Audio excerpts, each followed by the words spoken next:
Rabbi इश्रह ली सदरी व यस्सिर ली अमरी वाहलुल उक़दतम मिन लिसानी यफ़क़हू क़ौली। अस्सलामु अलैकुम व रहमतुल्लाहि व बरकातुहू।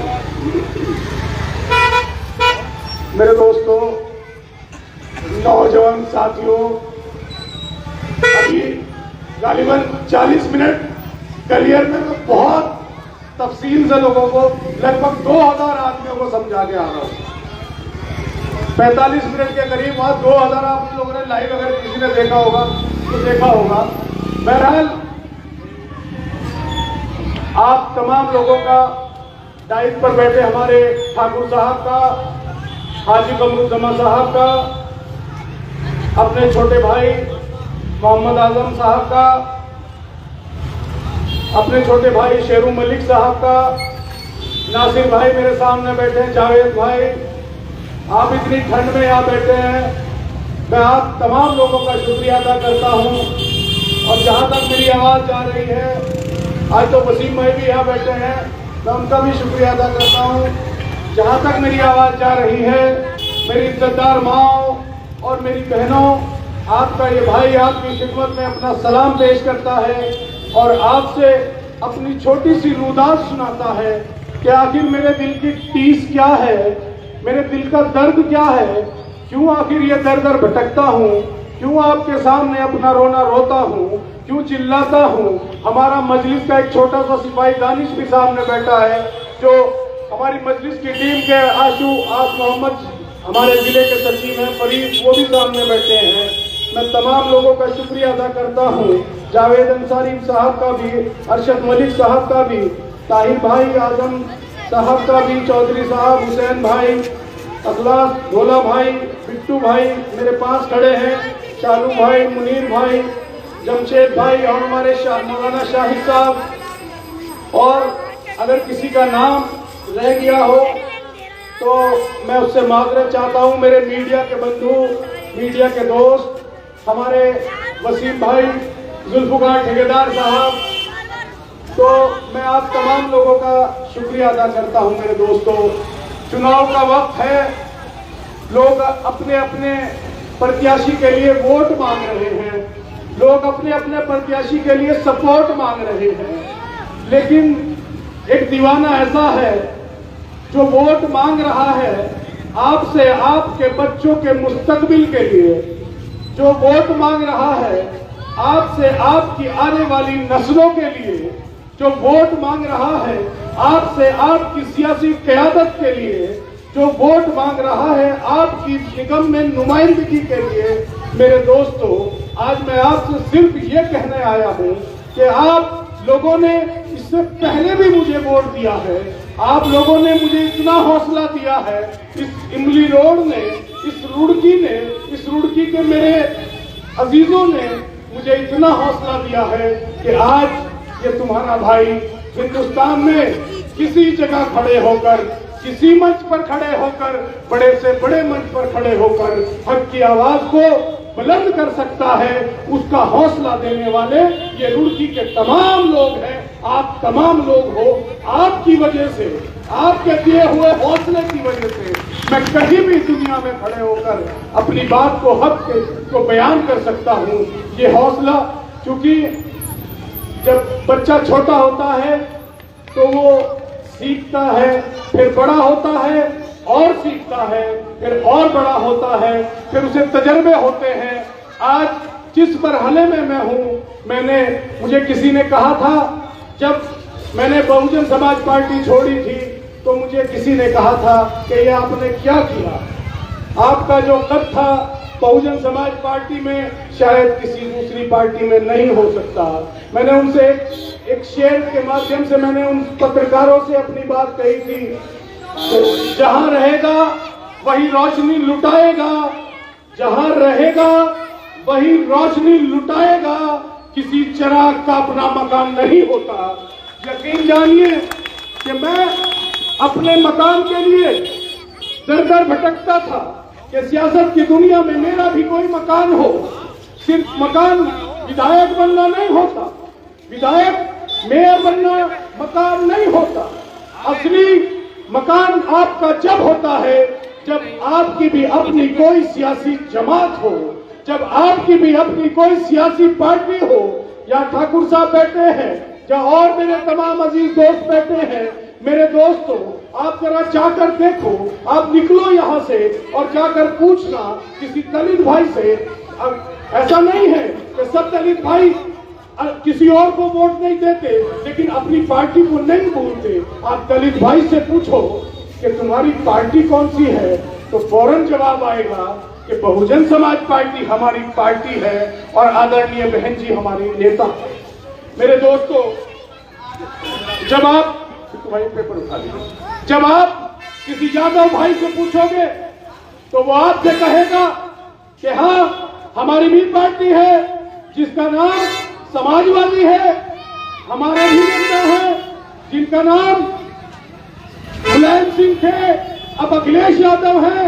आप किसी ब्राह्मण भाई से पूछो तो कहेगा कांग्रेस हमारी पार्टी है, किसी ठाकुर भाई से, बनिए भाई से, पंजाबी भाई से पूछो तो कहेगा कि हाँ बहुजन समाज भारतीय जनता पार्टी हमारी पार्टी है। लेकिन जब मैं ये सवाल अजीम भाई से करूं, जब ये सवाल जावेद भाई से करूं, जब ये सवाल मैं अपने आप से करूं, तो जवाब अलग अलग आते हैं। कोई कहता है मैं फला पार्टी के साथ हूं, वो कहते हैं मैं फला पार्टी के साथ हूं। आज उन सब मिथकों को तोड़ने का वक्त है। नैयर काज़मी आपसे ये कहने आया है कि आपके पास आप सियासी बेघर नहीं हो, आपके पास आपकी पार्टी है, आपके पास आपका झंडा है, आपके पास भी टिकट देने की पावर है। अब आप सियासी बेघर नहीं हो, अब टिकट की भीख नहीं मांगोगे।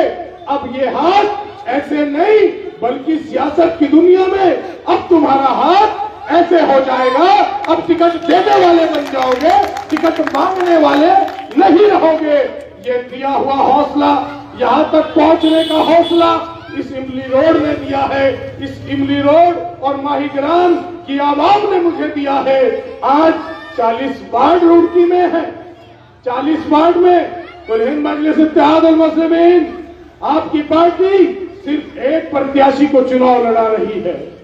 मेरे दोस्तों, जब पार्लियामेंट में मोबाइल आपके हाथ में, टीवी आप देखते हो, टीवी पर डिबेट आप लोग देखते हो, अखबार आप लोग पढ़ते हो, जब आपके हाथ में अखबार आता है या टीवी मोबाइल में पार्लियामेंट की कोई तकरीर आती है, पार्लियामेंट सदन का कोई सेशन आता है, तो आपको दिखाई देता होगा कि हाँ कोई शख्स है जो हक की बात करता है, कोई अपनी पार्टी की बात करता है, कोई अपने लोगों की बात करता है, कोई अपने समाज की बात करता है। मेरा कायद बैरिस्टर असदुद्दीन ओवैसी हर कमजोर की बात करता है। अगर हाथरस के अंदर मेरी बेटी, मेरी बहन सपना वाल्मीकि के साथ अत्याचार होता है, अगर उसका अंतिम संस्कार रात को कर दिया जाता है, तो यकीनन उसकी आवाज हमारा कायद बैरिस्टर असदुद्दीन उठाता है। मेरे दोस्तों, अगर सपना वाल्मीकि की आवाज बैरिस्टर असदुद्दीन ओवैसी उठाते हैं, तो आसिफा के साथ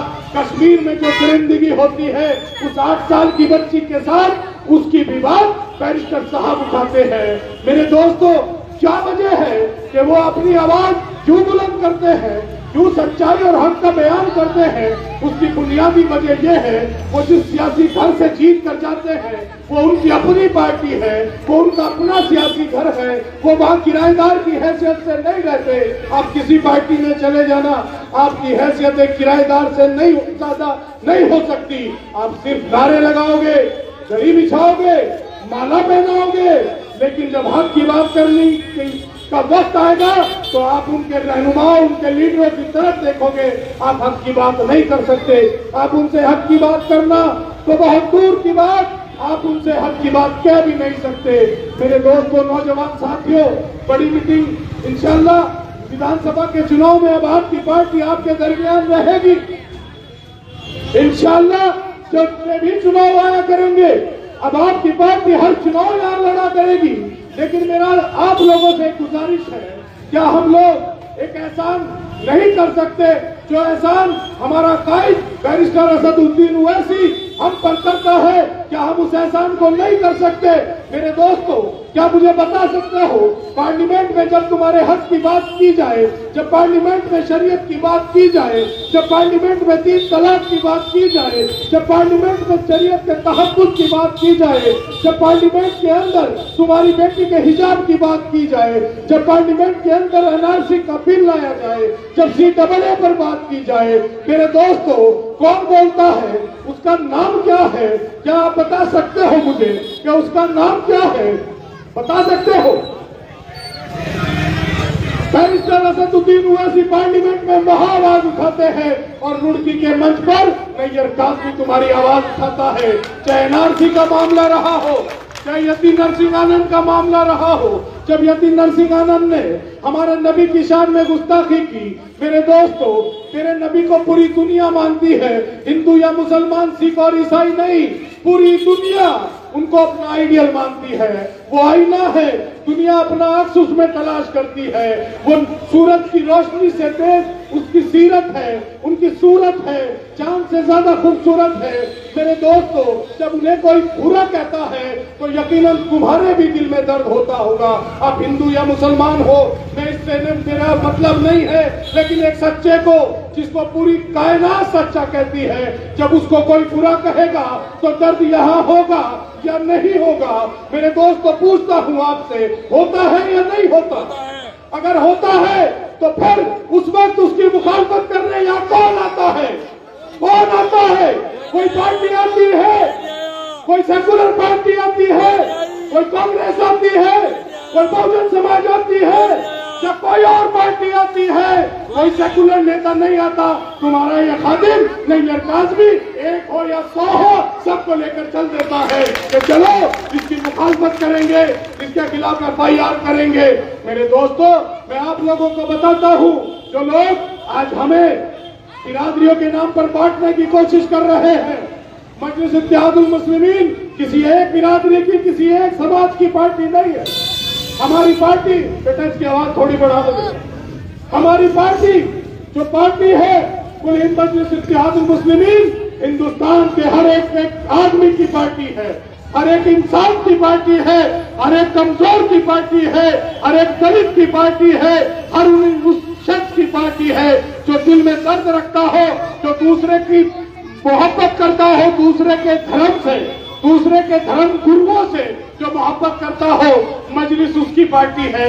मेरे दोस्तों, लेकिन होता क्या है? होता ये है कि आज आपने देखा, मैं बताना चाहता हूं अपने इन तमाम लोगों को जो यहाँ खड़े हैं, अभी चंद दिन पहले तुम्हारे यहाँ बराबर का एक गांव था, सोलपुर गाड़ा, वहां हमारा एक भाई था वसीम कुरैशी, उसके साथ जो हुआ सब जानते हो क्या नहीं जानते? क्या नहीं जानते आप लोग? वसीम कुरैशी के साथ क्या हुआ नहीं जानते? तो हाथ उठा के जवाब दो कि हम जानते हैं। हम सब जानते हैं उसके साथ क्या हुआ, और उसके इंतकाल के बाद क्या हुआ ये भी सब जानते हैं कि उसके इंतकाल के बाद हर पार्टी का नेता आया, हर पार्टी के नेता ने आकर अपने नारे लगवाए, हर पार्टी ने अपने नारे लगवाए। मजलिस इत्तेहादुल मुस्लिमीन गई, उसके जनाजे में शिरकत की और शिरकत कर कर घर वापिस आए और आकर अपने कायद बैरिस्टर असदुद्दीन ओवैसी से बात की। हमारे कायद ने कहा कि इस मैटर के अंदर सड़क पर आने से कुछ नहीं होगा, नैयर काज़मी इसमें कानूनी लड़ाई लड़ो। मैं पूछना चाहता हूँ, जो लोग आज ये आप लोगों को बिरादरी के नाम पर आपसे वोट मांग रहे हैं, जो लोग आज आपको बिरादरी के नाम पर गुमराह कर रहे हैं, जरा पूछो उनसे कि क्या वसीम के घर वालों के पास इसके बाद भी कोई किया था क्या? पूछो उनसे वसीम के केस में अब क्या हो रहा है, उसके साथ अब क्या हो रहा है, जरा पूछना उनसे। बता नहीं पाएंगे। बड़े बड़े नेता आए थे, बड़े बड़े नारे लगवाए थे, कोई यहाँ से सीधा वहां जा रहा था अमित शाह साहब के पास, कोई सीधा देहरादून पूर्व मुख्यमंत्री जी के पास, लेकिन क्या हुआ? कुछ हुआ नहीं हुआ। तुम्हारे छोटे से कायद, मेरे कायद के हुक्म पर तुम्हारे छोटे से खादिम ने मुख्यमंत्री को एक लेटर लिखा और डीजीपी साहब को एक लेटर लिखकर देकर आया, और मैंने हुआ क्या? अब अभी 15 दिन पहले उसकी जांच शुरू हो गई। मेरे दोस्तों, मेरे पास लेटर आया, पुलिस थाने की, मंगलौर थाने की पुलिस आई, आकर मेरे पास फोन आया कि आपके बयान दर्ज करने हैं। तो मैंने पूछा किस तरह, पहले कहने लगे मुलाकात करनी है। मैंने कहा बताइए क्या बात थी। कह रहे आपके बयान दर्ज करने हैं। मैंने किस तरह के बयान? कि आपने कोई वसीम नाम के बच्चे की, उसके एसआई की, उसकी सीबीआई की डिमांड रखी थी डीजीपी साहब से। डायरेक्टर जनरल ऑफ पुलिस, पूरी उत्तराखंड की पुलिस का जो डायरेक्टर होता है, उससे जाकर हमने अपनी डिमांड रखी थी कि इस केस में सीबीआई जांच होनी चाहिए, पता चलना चाहिए, दूध का दूध पानी का पानी होना चाहिए कि यह कत्ल है या कुछ और है, ये पता होना चाहिए। तो हमने उसमें डिमांड रखी थी। थाने से फोन आया, मंगलौर थाने से, कि आपके बयान दर्ज करने हैं। मैंने कहा मेरा घर पर आ जाइए। वो घर पर आए, मैंने अपने बयान लिखवाए। अब उसमें इंक्वायरी सेटअप हो गई। वो लेटर मेरे पास है। उस लेटर में लिखा है कि हम आपकी डिमांड पर सीबीआई को गठित नहीं कर सके, लेकिन हमने एसआईटी बना दी है जिसमें फला फला अधिकारी, इतने अधिकारी उसके अंदर शामिल है। इसकी जांच करेंगे और जांच कर कर उसको कोर्ट में दिया जाएगा। मेरे दोस्तों, ये कारनामा आपका है, ये कारनामा आपकी इस पार्टी का है, ये कारनामा उन लोगों के मुंह पर एक तमाचा है जो आपको बिरादरी के नाम पर बांटते हैं, जो लोग आपको बिरादरी के नाम पर अलग करते हैं। 5 साल गुजरते हैं, मेरा सवाल आपसे है, पूरी जिंदगी गुजरती है, मेरे एक सवाल का जवाब दो कि हमारा खुदा एक है या नहीं? खुदा एक है या नहीं? जब खुदा एक है, हमारा रसूल एक है, आप उठाकर जवाब दो, हमारा रसूल एक है या नहीं? जब कुरान एक है, शरीयत एक है, हम सब उसे मानते हैं, क्या मजबूरी है कि जब चुनाव आता है किसी को कांग्रेस की तरफ बांट दिया जाता है, किसी को बसपा की तरफ बांट दिया जाता है, किसी को निर्दलीय बना दिया जाता है? आखिर क्या मजबूरी है? कौन कर रहा है? तुम्हारी और मेरे लिए ये बीज कौन बो रहा है? मेरी राहों में कांटे कौन खड़े कर रहा है? सोचना पड़ेगा इस बात को। आप लोग अकल का इस्तेमाल करो कि पूरे 5 साल, पूरे जिंदगी हम एक खुदा को मानते हैं, एक रसूल को मानते हैं, एक कुरान को मानते हैं, एक हदीस को मानते हैं, लेकिन उसके बाद जब चुनाव का वक्त आता है हमें अलग अलग कर दिया जाता है, हमें बांट दिया जाता है। कोई हमें किसी और पार्टी की बात करता है, कोई कहता है वक्त की जरूरत ये है। मेरे दोस्तों, वक्त की कोई जरूरत नहीं है। जमहूरियत में, जमहूरियत के अंदर, डेमोक्रेसी में बात उसकी सुनी जाती है जिसके हाथ में सत्ता की चाबी होती है, जिसके हाथ में सत्ता होती है, बात उसकी सुनी जाती है। एक बात ध्यान रख लीजिएगा, अगर आपको अपनी बात मनवानी है, अगर आपको अपनी बात दुनिया के सामने लानी है, तो आपको अपनी मजबूरी का, अपने दोस्तों का, अपने मुत्तहिद होने का ऐलान करना होगा कि हम सब लोग मुत्तहिद हैं, हम सब लोग एक हैं। सियासत की दुनिया में भी हम अलग नहीं है, दीन की दुनिया में हम अलग नहीं है। हमारे नबी की तालीम क्या है? हमारे नबी ने हमें कभी किसी मजहब को बुरा कहने की इजाजत नहीं दी। हमने कभी किसी के मजहब को बुरा नहीं कहा, हमने कभी किसी के मजहब के पेशवा को बुरा नहीं कहा। हमने हर एक का नाम इज्जत से लिया है, हम सबकी इज्जत करते हैं। मजहब किसी का कुछ भी हो, जिसका जो मजहब हो, वो अपने मजहब पर पूरी तरह से पालन करे।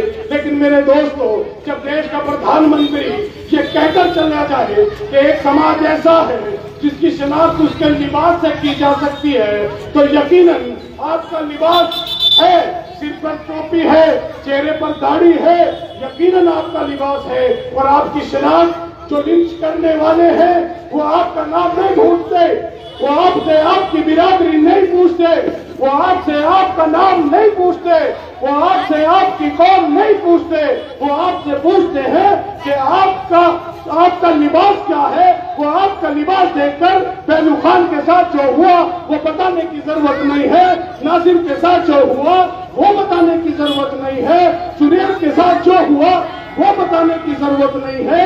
मेरे दोस्तों, जब मेरी बेटी का हिजाब खींचा जाता है और असामाजिक तत्व, कोई हमारा हिंदू भाई नहीं, जो हमारे हिंदू भाई है वो सबसे मोहब्बत करते हैं, यहाँ भी बैठे हैं मेरे साथ, कल पंडित जी मेरे साथ थे, मेरी पार्टी के नुमाइंदे हैं, मेरी पार्टी के नेता हैं, कुल हिंद मजलिस इत्तेहादुल मुस्लिमीन के, आज उन्हें जाना था, वो चले गए। मेरे दोस्तों, मैं आप लोगों से कहना चाहता हूँ कि आपको ये बांटने की एक साजिश है, आपको इकट्ठा देखना नहीं चाहते, क्योंकि आप लोग अगर इकट्ठे हो जाओगे, क्योंकि आपको पता है कि आपके 2013 से लेकर 2023 तक पार्लियामेंट के जितने सदन हुए, पार्लियामेंट के अंदर कभी तुम्हारा नाम नहीं लिया गया।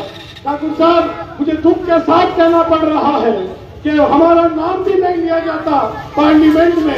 ये वो लोग हैं, ये वो कौम है जिन्होंने इस मुल्क को जीता है और जिस कौम ने इस मुल्क से मोहब्बत की है। राहत इंदौरी ने कहा था, मैं जब मर जाऊं मेरी अलग पहचान लिख देना, मैं जब मर जाऊं मेरी अलग पहचान लिख देना, लहू से मेरी पेशानी में हिंदुस्तान लिख देना। ये वो लोग कौन है जिसके पेशवा, जिसके शायर ये कहते हैं कि लहू से मेरी पेशानी में हिंदुस्तान लिख देना। हम हिंदुस्तान से इतनी मोहब्बत करते हैं मेरे दोस्तों, हम हिंदुस्तान के हर हिंदुस्तानी से मोहब्बत करते हैं। मैं आपको बताना चाहता हूँ कि ठाकुर साहब, मैं सऊदी अरब में था, मेरा एक दोस्त इंग्लैंड में था, वो एक केबिन के अंदर इंग्लैंड में आज भी एसटीडी पीसीओ नहीं, वो गया था अपने रिश्तेदारों को मिलने के लिए, वहाँ आज भी एसटीडी पीसीओ है, जैसे पहले पीसीओ हमारे यहाँ थे।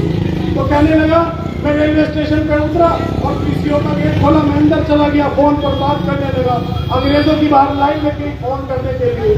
तो कहने लगे, मैं अपने घर इंडिया बात कर रहा था, अंदर से केबिन में से बाहर निकला तो एक अंग्रेज मिला, अंग्रेज ने पूछा मुझसे, आर यू इंडियन? तो कहने लगे, मैंने कहा yes of course I am Indian. तो कहने लगा, मुझे गले से लगा लिया। तो कहने लगा, मैं हैरान रह गया कि ये कौन है? तो कहने लगा, मेरे माता पिता भी भारतीय मूल के हैं, मेरे माँ बाप भी भारतीय थे, मैं इंग्लैंड में पैदा हुआ, लेकिन मैं हिंदी भी आती है, मैं तुम्हारी बातें सुन रहा था। पूरी दुनिया में हमें हिंदुस्तानी माना जाता है, पूरी दुनिया में हमें एक माना जाता था।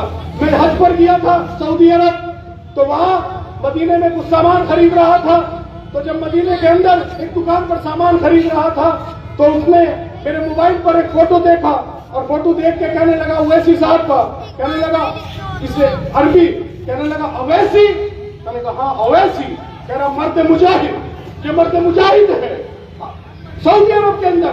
फिर उससे कहने लगा, हाजी अल हिंद, कहने लगा अल हिंद, कह रहा अमिताभ बच्चन, कहने लगा हाँ सलमान खान, हाँ शाहरुख खान, कह रहा मेरा सलाम बोल देना मेरा उन्हें जाकर। ये पहचान हमारी पूरी दुनिया में है, लेकिन हमें बिरादरियों में बांटा जा रहा है, हमें मजहबों को अलग अलग किया जा रहा है, हिंदू और मुसलमान को लड़ाया जा रहा है। मेरे दोस्तों, कोई आपसे दुनिया में जब जाओगे, कोई आपसे आपका मजहब नहीं पूछेगा, कोई आपसे आपका नाम नहीं पूछेगा, पूछेगा इंडियन हो या नहीं हो।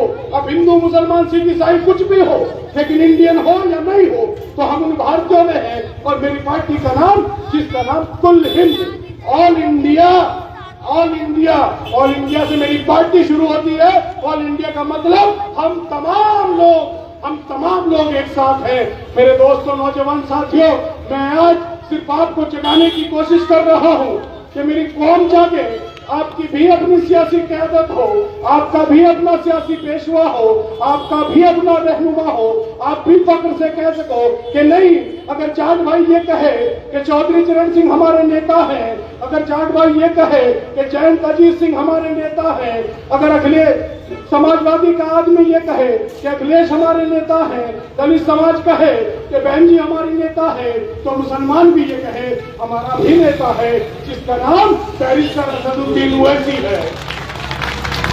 हमारे आज इस हिंदुस्तान की पार्लियामेंट में उससे ज्यादा काबिल आदमी नहीं है। आज बैरिस्टर असदुद्दीन ओवैसी से ज्यादा नेक आदमी नहीं है।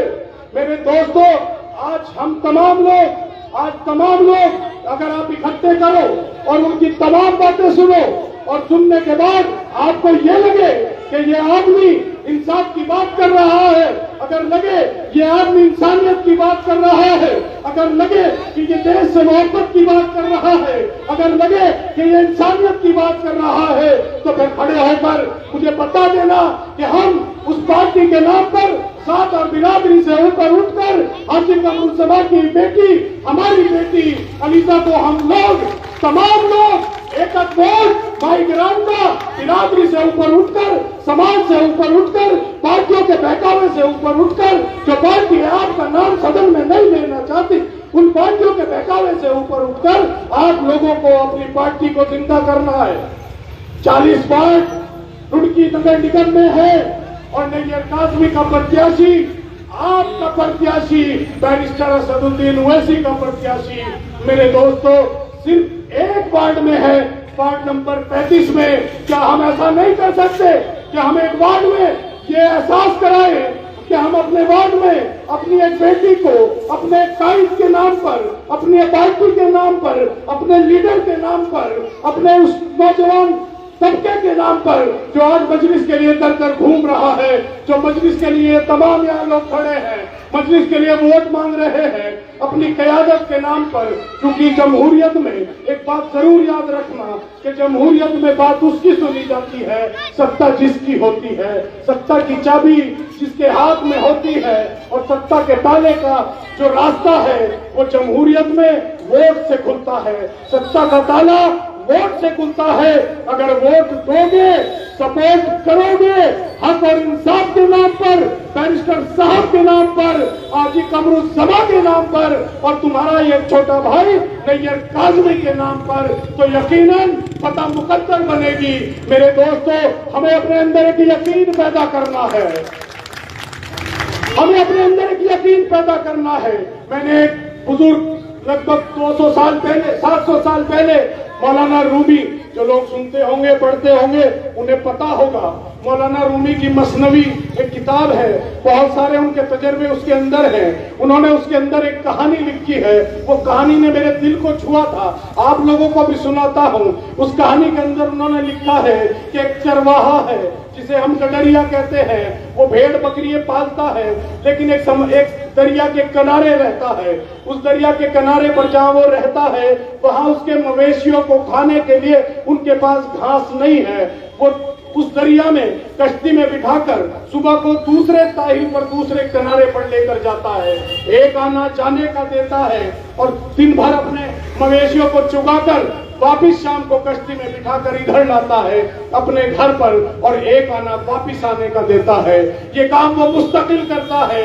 एक दिन फारिग होकर मस्जिद में पहुंचा, नमाज अदा की, वहां देखा कि एक हजरत थे, हजरत बिस्मिल्लाह की बरकत पर बयान फरमा रहे थे, बिस्मिल्लाह की फजीलत बता रहे थे। वो बड़े ध्यान से सुन रहा था कि हजरत ने जो बातें बताई है, बिस्मिल्लाह का जो बरकत बताई है, बिस्मिल्लाह की जो फजीलत बताई है, यकीनन वो एतबार करने वाली है। उसके दिल में एक यकीन आया कि जो मौलाना कह रहे हैं वो सच बोल रहे हैं। जब सब उठकर चले गए, मौलाना ने बयान मुकम्मल किया। वो कहने लगा, मौलाना एक कोई वजीफा मुझे भी ऐसा बता दो कि मेरा एक आना जाने का लगता है और एक आना वापिस आने का लगता है, मेरे 2 आने रोज खर्च होते हैं। कोई ऐसा वजीफा बता दो कि मैं अपने मवेशियों को लेकर दरिया पार कर लिया करूं। अब मौलाना ने सोचा कि ये तो जाहिल आदमी है, मैं इसे क्या बताऊं। मौलाना ने कहा कि अच्छा ठीक है, तू ऐसा कर, सुबह को जब जाए दरिया में तो अपना तहबंद ऊपर कर और बिस्मिल्लाह पढ़ और दरिया में उतर जा और पार कर लेना, अल्लाह करीम मदद करेगा। वो उसने कहा ठीक है हजरत। अब वो हजरत की बात मानकर घर चला गया। रात हुई, सुबह हुई, मवेशियों को लिया और लेकर दरिया के किनारे पहुंचा, और दरिया के किनारे पहुंचकर उसने अपना तहबंद ऊपर बांधा और बिस्मिल्लाह कर दरिया में उतर गया। अल्लाह की मदद आई, दरिया पार हो गया। वो चला गया, अपने मवेशियों को चारा चराया और चारा कराकर फिर वहां से शाम को फिर वापिस आया, फिर बिस्मिल्लाह पढ़ी, फिर पार हो गया। अब वो रोज यही काम करता था। उसका एक आना जाने का बचता था और एक आना आने का बचता था। 2 आने उस जमाने में बहुत होते होंगे। वो 2 आने जब उसके बच गए, वो उसके घर में खुशहाली आई। एक दिन हुआ यूं कि वो शाम को वापिस आ रहा था, उसे देर हो गई। अब वो मौलाना भी वापिस आ रहे थे कहीं से, मौलाना को भी दरिया पार करना था। अब मौलाना वहां खड़े, कश्ती बंद हो गई मगरिब के बाद। उसने कहा कि मौलाना अस्सलाम वालेकुम। उसने कहा वालेकुम सलाम, के खैरियत, कि भाई उधर जाना था, कश्ती बंद हो गई, अब उधर कैसे जाऊं दरिया से। तो कहने लगे, उसने कहा कि मौलाना ने कि अब उधर कैसे जाऊं, कश्ती तो बंद हो गई। वो कहने लगे कि मौलाना वाह, आपने ही तो बताया था कि बिस्मिल्लाह पढ़कर उतर जाया कर। मैं तो बिस्मिल्लाह पढ़ता हूँ, उतर जाता हूँ, रोज ऐसे ही जाता हूँ, ऐसे ही आता हूँ। मौलाना कहने लगे अच्छा चलो ठीक है, मैं भी चलता हूँ। अब 10-20 कदम चले दरिया में, मौलाना लगे डूबने। उसने कहा मुझे बचा। उस चरवाहे ने मौलाना को कंधे में उठाया, दरिया पार करा दिया। चरवाहे ने दरिया पार करा के कहा मौलाना जरा एक बात बताओ कि तुमने ही तो मुझे ये बताया था कि बिस्मिल्लाह पढ़कर उतर जा तो दरिया पार कर लेना। मैं तो ऐसे करता हूं, लेकिन तुम दरिया नहीं पार कर सके, आखिर वजह क्या है। मौलाना ने कहा कि सुनो ए चरवाहे, दो तरह के लोग होते हैं, एक होते हैं साहिब यकीन और एक होते हैं साहिब गुफ्तार। मैं साहिब गुफ्तार हूँ, तू साहिब यकीन है, तूने अल्लाह की जात पर यकीन कर लिया। तो मेरे दोस्तों, मैं भी उस कहानी से मैंने यही सबक हासिल किया कि मैं भी उन यकीन करने वालों को इकट्ठा कर रहा हूँ। वो यकीन करने वाले इकट्ठे हो जाए, हम साहिब यकीन बन जाए और साहिब यकीन बनकर इंशाअल्लाह इस जमहूरियत में हम तमाम लोग अपना नुमाइंदा जिताएं। क्योंकि मैंने आपसे बताया कि जमहूरियत में यही होता है, इस जलती जमीन पर अब कोई आसमान नहीं आने वाला, इस जलती जमीन पर अब कोई आसमान नहीं आने वाला, अब कोई दूसरा पैगंबर नहीं आने वाला, अब कोई दूसरा पैगंबर नहीं आने वाला। और प्यास कहती है कि अब रेत निचोड़ी जाए, प्यास कहती है कि अब रेत निचोड़ी जाए, अपने हिस्से में कोई और समंदर नहीं आने वाला, अपने हिस्से में कोई और समंदर नहीं आने वाला। और तुम पुकारोगे तो ऐसे हरम आएंगे, तुम पुकारोगे तो ऐसे हरम आएंगे, पर उड़ाते हुए नुसरत के अलम आएंगे, पर उड़ाते हुए नुसरत के अलम आएंगे। ये अलग बात के तादाद में कम आएंगे, अब अबाबील के अंदाज में हम आएंगे इंशाअल्लाह। अबाबील के अंदाज में याद करो अपनी तारीख को, पढ़ो अपनी तारीख को, पढ़ो नबी की सीरत को, पढ़ो फतेह मक्का को, अल्लाह ने कैसे मक्का की फतेह की थी। पढ़ो, अबाबील भेजती थी, अबाबील के मुंह में कंकर थी, कंकर बरसाई थी, मक्का अल्लाह ने फतेह किया था।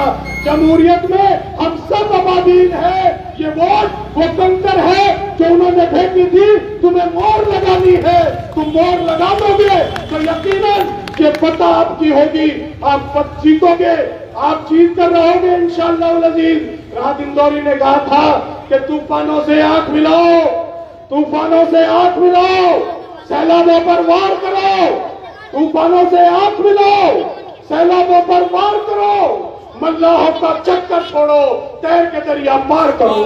मेरे दोस्तों, अब ये कौन से मल्लाह है, कोई कांग्रेस है, कोई ये है, कोई वो है, छोड़ो इनका चक्कर, अपने आप को अपने अंदर यकीन पैदा करो।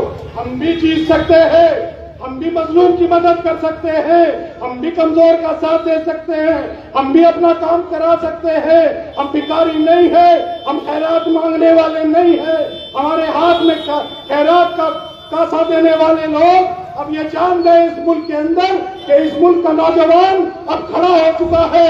अब इस मुल्क का नौजवान समझ चुका है कि हमें चुनाव के अंदर अलग अलग करने की साजिश, हमें बांटने की साजिश, हमारे अंदर नफरतें भरने की साजिश कौन कर रहा है, कौन इकट्ठा होने की बात करता है, कौन मुल्क को बचाकर रखने की बात करता है, कौन मुल्क को जगाता है कि चीन हमारी जमीन पर कब्जा कर रहा है। 3 साल पिछले 8 साल से मेरा कायद चिल्ला रहा है सदन में, टीवी पर कि चीन हमारी जमीन पर कब्जा कर रहा है। डोकलाम में हमारा पुलिस पेट्रोलिंग बंद हो गई, हमारी फिंगर वहां पर एक जगह है उसमें भी पेट्रोलिंग बंद हो गई। मेरे दोस्तों, मेरा कायद चिल्लाता है, मेरा कायद बैरिस्टर असदुद्दीन ओवैसी कहता है, लेकिन हम लोग जाग नहीं रहे थे। मौजूदा सरकारें कानों में उंगलियां डालकर बैठी हुई थी, कि हम नहीं सुनेंगे, लेकिन आज जब हो गया तो पूरा मुल्क कह रहा है हाँ यकीनन चीन ने हमारी जमीन पर कब्जा कर लिया। मेरे दोस्तों, ये चीन, ये मोहब्बत अपने मुल्क की इस मिट्टी से है। मैंने भी आपको शेर सुनाया था राहत इंदौरी का कि मैं जब मर जाऊं तो मेरी अलग पहचान लिख देना, लहू से मेरी माथे पर हिंदुस्तान लिख देना। तो यकीनन इस मुल्क से मोहब्बत करने वाले लोग कुल हिंद मजलिस इत्तेहादुल मुस्लिमीन के लोग हैं, जो मोहब्बत की बात करते हैं, जो नफरत की बात नहीं करते, जो आप तमाम लोगों को साथ लेकर चलना चाहते हैं।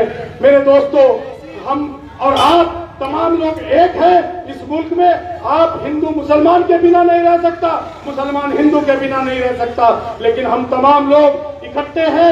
ये सियासी लोग जो सियासत करते हैं हमारी इबादतगाहों पर, आज जो सियासत करते हैं मंदिर और मस्जिद की, जो सियासत करते हैं अभी संभल की मस्जिद की, वो तमाम लोग सियासत के तहत ये काम कर रहे हैं, हमें लड़ाने का काम कर रहे हैं। देश में बेरोजगारी बढ़ रही है, देश में भूखमरी बढ़ रही है, देश का नौजवान बेरोजगार है, देश का नौजवान परेशान है, देश की हमारी माताएं बहनें परेशान है, लेकिन कोई उनकी बात नहीं करता, सिलेंडर की बात नहीं करता, गैस की बात नहीं करता। गैस कितना महंगा है, हर चीज पर दाम बढ़ा है, कोई उसकी बात नहीं करता। हाँ, बात करता है मुझे वोट दो, मैं जीत जाऊंगा, इसे वोट दो, वो जीत जाएगा। मेरे दोस्तों, ऐसा मत कीजिए। जमहूरियत में इसको अपने वोट को आप लोगों को हिफाजत करनी है। अब तुम्हारे पास कुछ और नहीं बचा, अब तुम्हारे पास एक ही चीज है जिसका नाम वोट है। अगर वो भी तबर्रुक बन गया, वो भी बच गया, तो फिर तुम्हारे पास कुछ नहीं बचा। और मैं आपसे कहना चाहता हूँ, 1 मिनट रह गया 2 मिनट 10 बनने में, कि सर उठे तो सही जुल्म के सामने, सर उठे तो सही जुल्म के सामने, तभी तो जालिम का वक्त हिसाब आएगा। सर उठे तो सही जुल्म के सामने, तभी तो जालिम का वक्त हिसाब आएगा। और कोशिशें अपनी यूं ही जारी रखो, देखना एक दिन इनकलाब आएगा, इनकलाब आएगा। मेरे दोस्तों, इनकलाब सिर्फ 23 तारीख को इकट्ठे होकर मजलिस के नुमाइंदे अलीजा को, अपनी बेटी पढ़ी लिखी दिल्ली यूनिवर्सिटी से पास आउट बेटी को वोट दे देना। हवाई जहाज के निशान पर आप लोग, हाजी कमरू के चेहरे पर आप लोग, इन तमाम लोगों की मेहनत पर आप लोग वोट दे देना। बैरिस्टर साहब के उस एहसान का बदला जो वो एहसान हम पर करते हैं, पार्लियामेंट में हमारी आवाज उठाते हैं, 3 तलाक का बिल आए तो हमारी आवाज वही उठाते हैं, एनआरसी का बिल आए तब आवाज वही उठाते हैं, हिजाब का मामला हो तब आवाज वही उठाते हैं, दरगाहों का मामला हो, हर इंसाफ की बात को वो आवाज उठाते हैं। उनके एहसान का बदला उतारने का ये 23 तारीख का वक्त है। आप लोगों को जागना है, मुत्तहिद होना है, इकट्ठे होकर वोट करना है। जोशे हक तकब्बुर बातिल से मैं जंग, जोशे हक तकब्बुर बातिल से मैं जंग। अब हार जीत मेरे खुदा तेरे हाथ है, अब हार जीत मेरे खुदा तेरे हाथ है। और किस तरह न पाएगा अहले सितम मुझको यकीन है तेरा करम मेरे साथ है। यकीनन अल्लाह का करम मेरे साथ है और हमें कोई हरा नहीं पाएगा। मैं आप लोगों से पूछना चाहता हूँ कि क्या अपनी क़यादत को मजबूत करने के लिए अपने दोनों हाथ खड़े कर कहो, अपनी क़यादत के लिए वोट करेंगे? सब लोग अपने हाथ खड़े कर कहो इंशाअल्लाह, दोनों हाथ खड़े कर कहो इंशाअल्लाह। एक आदमी कुर्सी से खड़ा होकर कहे इंशाअल्लाह, हर आदमी खड़ा होकर कहे इंशाअल्लाह, कोई कुर्सी पे नहीं बैठा रहे, खड़े होकर कहो इंशाअल्लाह, हर आदमी को दोनों हाथ खड़े कर इंशाअल्लाह हवाई जहाज के निशान पर वोट देंगे। नासिर भाई बहुत शुक्रिया, आप लोग हवाई जहाज के निशान पर वोट देंगे। और एक बात और आपको बता दूं, 10 बजने वाले हैं, अपनी बात को खत्म करूंगा कि आप लोग राणा जी को भी सपोर्ट कीजिए, राणा जी को वोट दीजिए।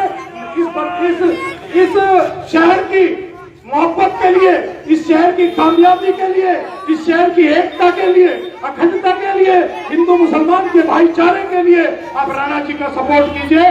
मैं आपसे विदा लेता हूँ इस शहर के साथ कि उसूलों पर जहाँ चाहे टकराना जरूरी है, उसूलों पर जहाँ जरूरी है। जो जिंदा है तो फिर जिंदा नजर आना जरूरी है, जो जिंदा हो तो फिर जिंदा नजर आना जरूरी है। और रिवायत ही बताती है नई उम्रें ये क्या जाने कहां से बच के चलना है, कहां जाना जरूरी है। मेरे दोस्तों, बच के किससे चलना है मैंने बता दिया, जाना जरूरी कहां है, हवाई जहाज के निशान पर हाजी कमरू के साथ, अपने तमाम लोगों के साथ। मैं अपने तमाम मीडिया के भाइयों का, मुनव्वर भाई यहाँ खड़े, नसीम भाई, साकिब मलिक साहब और तमाम लोगों का शुक्रिया अदा करता हूँ। आप तमाम लोगों का, मेरी इज्जतदार माँ और बहनों, जहाँ तक मेरी आवाज जा रही है, मैं और आपसे अपील करता हूँ कि अलीजा को वोट दीजिए हवाई जहाज के निशान पर, इंशाल्लाह आपकी कामयाबी होगी। व आखिर दवाना अल्हम्दुलिल्लाह रब्बिल आलमीन। हाजी कमरू।